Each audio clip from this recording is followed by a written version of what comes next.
Nucléaire civil, la Russie partage avec la Chine ses hautes technologies d'avenir. La récente visite en Chine de Vladimir Poutine a débouché sur la signature d'un ensemble d'accords susceptibles de marquer une avancée majeure dans le développement du nucléaire civil chinois, dont la construction de réacteurs de dernière génération dans ce pays.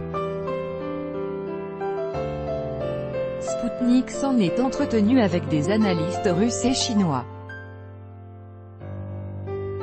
Dans le cadre de ces accords sino-russes, la Russie s'est engagée à construire en Chine 3 nouveaux réacteurs nucléaires et à aider les Chinois à développer un réacteur d'essai à neutrons rapides CFR-6N, a rappelé à Sputnik Vassili Kashin, spécialiste russe des questions de défense et de sécurité.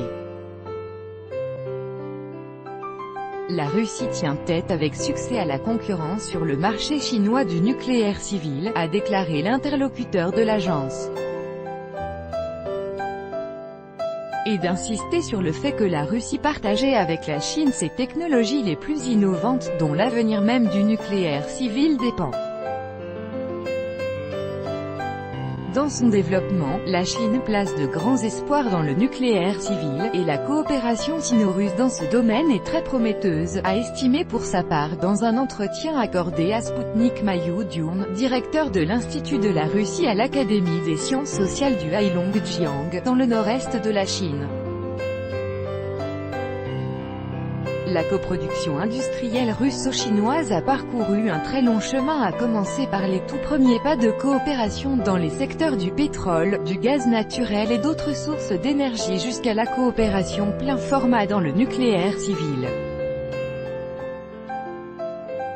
Je pense qu'à l'avenir également, notre coopération sera tout aussi efficace dans la mise en valeur de nouvelles sources d'énergie, a résumé M. Ma.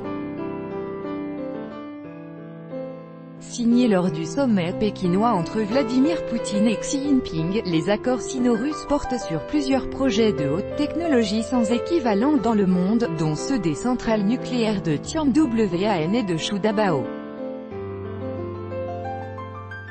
Quant aux réacteurs d'essai à neutrons rapides que les sociétés nucléaires des deux pays entendent développer en commun, ils se rapportent au type de surgénérateur qui utilise principalement du plutonium comme combustible, tout en offrant une source d'énergie pratiquement inépuisable.